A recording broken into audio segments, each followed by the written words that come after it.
family or for 19-year-old Leroy Moton, the only passenger in her car. How often do you think about that night? All the time.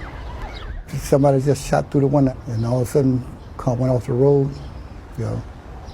Glass started hitting me in the face. When did you realize that she was in real trouble? When I tried to wake up, I grabbed by the arm, pulling and said, "Miss, miss, miss." She didn't say a word. Hey everyone, welcome to the 1804 Show, Chapter 2. I'm your host, Dollar Will, and this is another episode of 1804 History. And again, before I start, hit like, comment, subscribe to the channel, the 1804 Show, Chapter 2. Now let's begin. So tonight, I'm going to be talking about a brave individual who isn't mentioned in the history books. He was a young man from Alabama, and I think that we should acknowledge him. We should give him his flowers because he's no longer here, and he passed away last year, September 13th, 2023.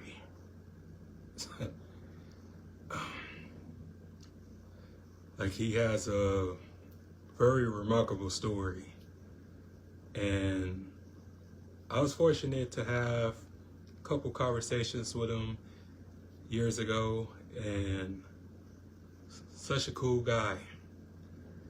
I wish I would have reached out to him before he passed, but he was a lot older at that time.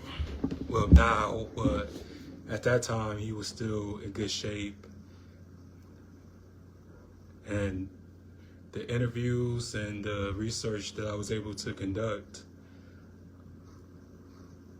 he still remembered the story like it was yesterday. But before I talk about him, I want to take people back to the 1960s. And a whole lot of people don't understand how terrifying those days was. When you sit back and think about the 60s, it's about race and segregation, and it was a mess. And a whole lot of people just think that Dr. King did it all by himself. But it was a whole lot of people who made such a contribution, made a sacrifice. And I just want people to understand that a lot of people were killed performing these type of protests, sit-ins, and etc. So we have to pay homage to those people who fought for their lives and fought for the future generation like us to be able to have these opportunities, to be able to eat where we want, go to school where we want, and just wherever we want, to have these opportunities. And I just appreciate just our people and appreciate just the good fight, because we're still fighting it today. There's still a lot of work to be done, but I would say now it's just the year of the truth that's coming out. So, but it was just crazy how back then it's just like, it was really bad. It was just so much killing and so much violent acts that a lot of people don't know about. It's just many cold cases, many victims of circumstance, and being guilty by association. But I just had to tell y'all this story because a whole lot of people don't understand just the fight and then just the stress that goes along with being a freedom rider or just participating in the civil rights movement. It was a lot of trauma. It was a whole lot of people being broken up and being away from their families. So it just took a lot of courage to be able to perform those duties, or just being able to be on the front lines while everybody be on their phones and having debates and having such hatred amongst each other. But I look at it like this. I look at it that we have to keep those who made sure that we was able to do the things that we can today.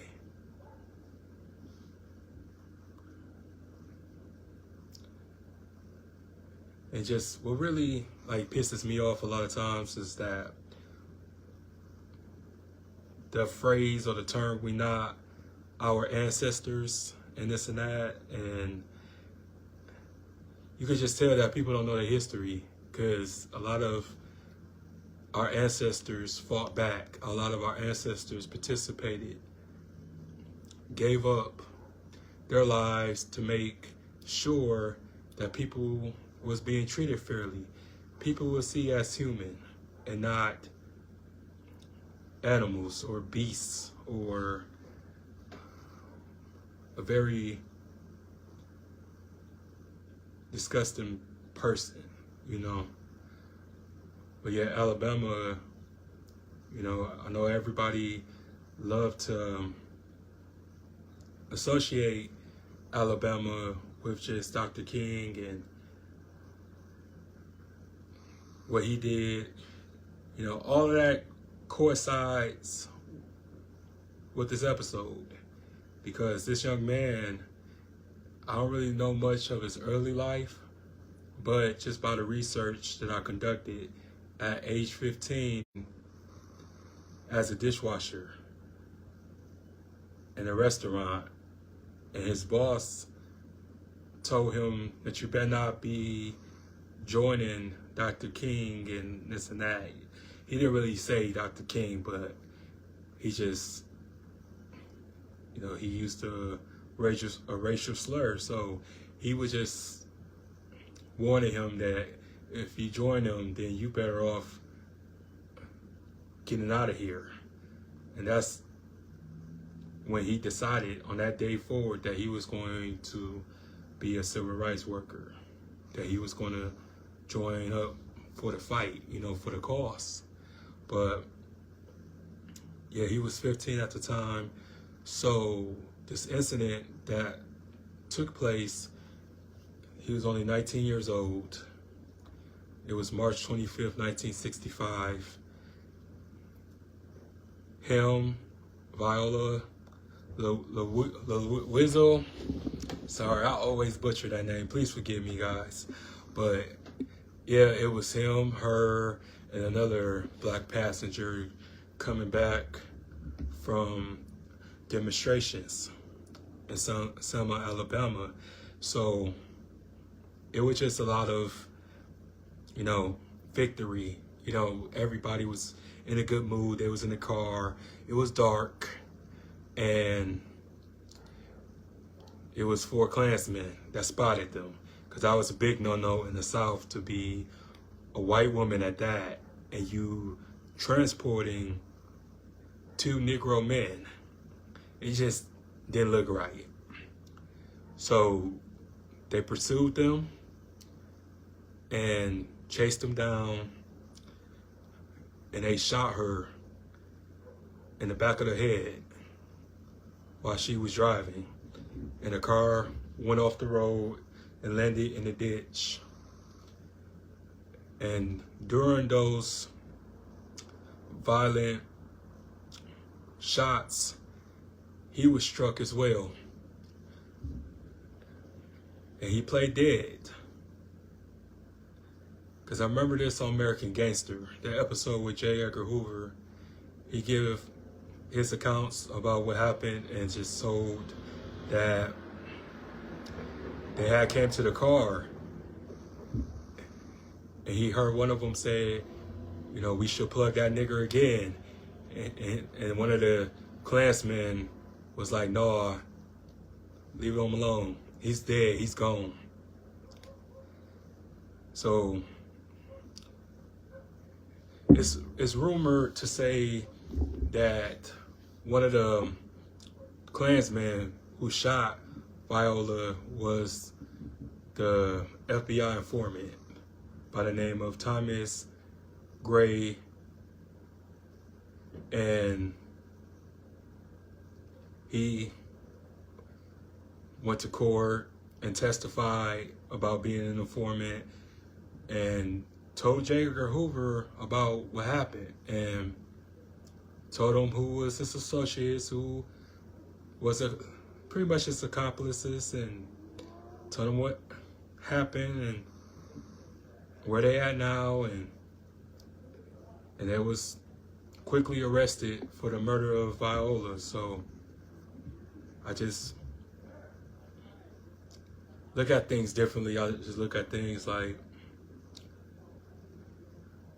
how we was victimized, but also just the people who lived there was indoctrinated to be racist and be hateful towards black people, and not even realizing that things was wrong and things weren't supposed to be like that, like they was being poisoned. And it just, I feel like this towards racism. I acknowledge it, I accept it. It should never have to be this way. But I don't like just when people tell us to get over it. People tell us we should feel how we feel about certain things, and we should learn to let things go. But you wasn't going through it. Your peoples wasn't going through it. Your peoples were thriving. And every time when we try to thrive, we was taken out, or our cities was burned down, and citizens was shot, and people was ran off their land, and this and that. Every time we try to prosper, every time we try to have our own communities, people came in and wiped us out. So we have to keep in mind of the atrocities that not only your dad did, your uncles, grandfather, great-grandfathers did.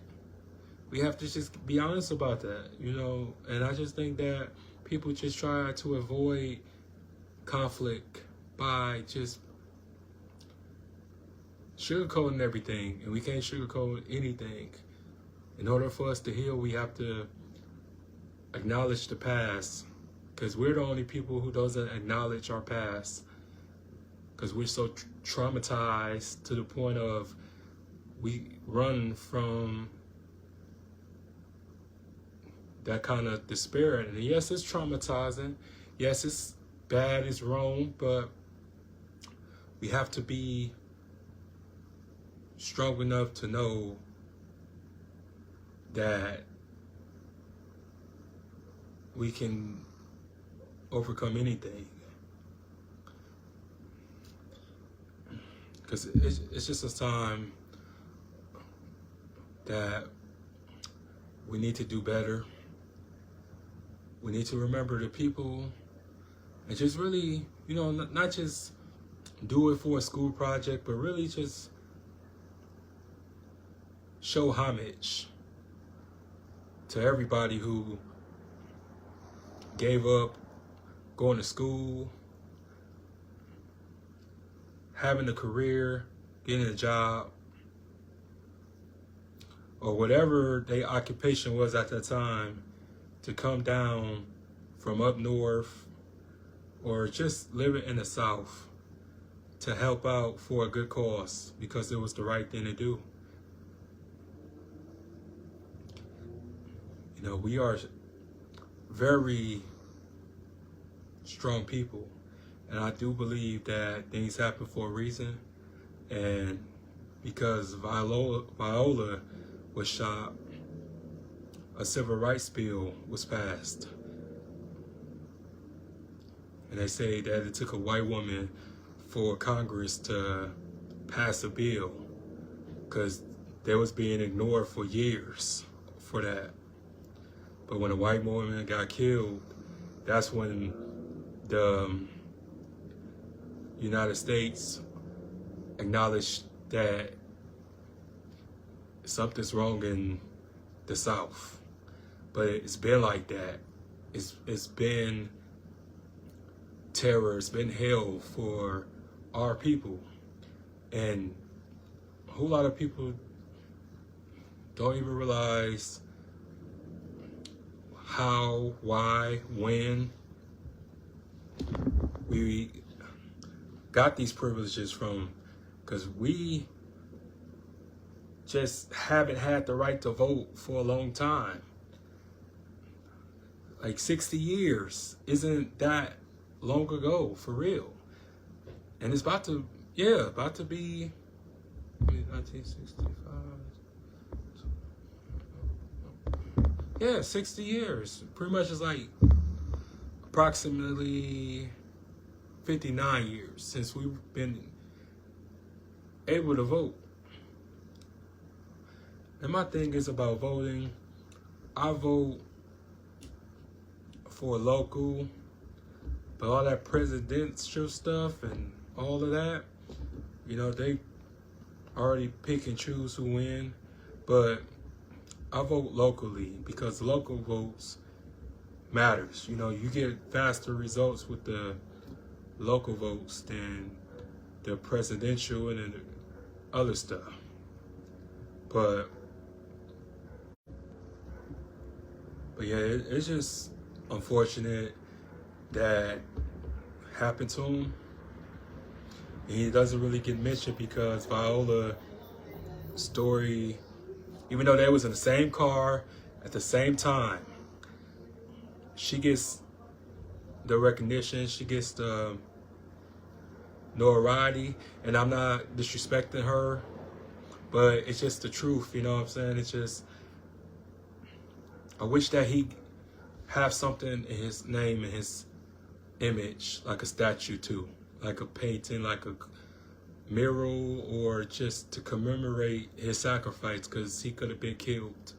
He was only 19 years old when it happened to him, and he was a kid, he was a baby, but he decided that he wanted to do something for his people, and I respect that. I respect anybody who wants to do something for everybody and not just themselves. And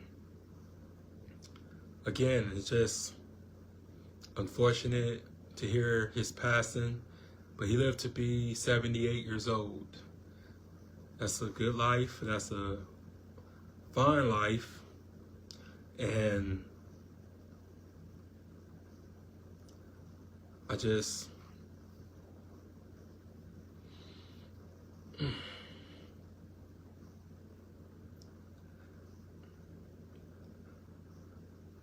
want to thank him for what he did for us, and may he rest in peace.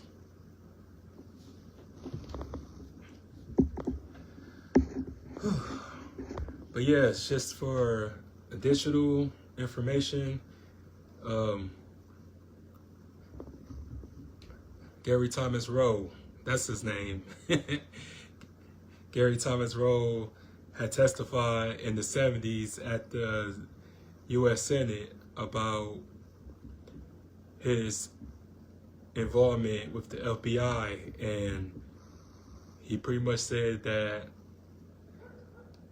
the local Klansmen had 15 minutes unsupervised by the police to do whatever they wanted to demonstrators, to freedom riders, to everybody. So that's how they got away with committing crimes. And people were scared because the FBI was there and they didn't prevent it. They didn't prevent or provide protection because they said that it was an investigation. Sorry, person, motorcycle outside. Gotta wait till it leave. Okay. Yeah, they say it was a investigation organization, not a police organization. But it did a lot of good things in that era, but more of the bad stuff was the attack on black leaders and black groups and people who were considered a threat. You know what I'm saying? They didn't want no black messiah. But they sure green-lighted a lot of racial acts, you know, amongst us, and we have to remember that. We have to remember that we truly are all we got, and we have to, you know, just stop being so dreadful towards one another and just really come together, regardless of how you feel about me and vice versa. We're all fighting the same fight. We all fighting white supremacy. We all living in America, not our America, but just we all just getting by. We all just trying to survive and just try to just live prosperously as much as possible. But yeah, it's just so much to like digest, and I hope I didn't mess this story up, because it's really hard for me to talk about what happened to certain people, because these people existed. So out of families and stuff, I try to show grace, I try to show humility, I try to be respectful as possible, because you know, you just don't know how people would perceive things. And for the Viola family, I hope I wasn't disrespectful, but I'm just saying, me being a black man, it's just tough to,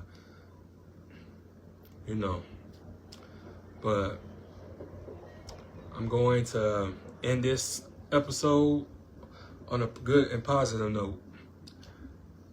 This man was a trailblazer. He was a hero. He was everything that you can imagine in a black man. He loved God. And he went home a hero. But yeah, that will end tonight's episode. I want to thank everybody who tuned in, and the people that's going to tune in later. And just like, comment, subscribe, and just be ready for me. Be looking out. And I got more to come. I got more on the way. I'm going to add some more stuff, you know, for this. And I just hope you all appreciated the story. But yeah, I'm finna head out, guys. You all have a good night. Be safe. And God bless. Peace. In connection with the Freedom Riders incident that you mentioned, did you inform the FBI about planned violence prior to that incident? Sir, I gave the FBI information pertaining to the Freedom Riders assault approximately 3 weeks before it occurred. And what did you tell him? I stated to him that I had been contacted by a Birmingham city detective who in turn wanted me to meet with a high-ranking officer of the Birmingham Police Department to set a reception for the Freedom Riders. You mean the Birmingham policeman set up the beating of the Freedom Riders, and you told the FBI that? That's correct, sir. And then were they beaten?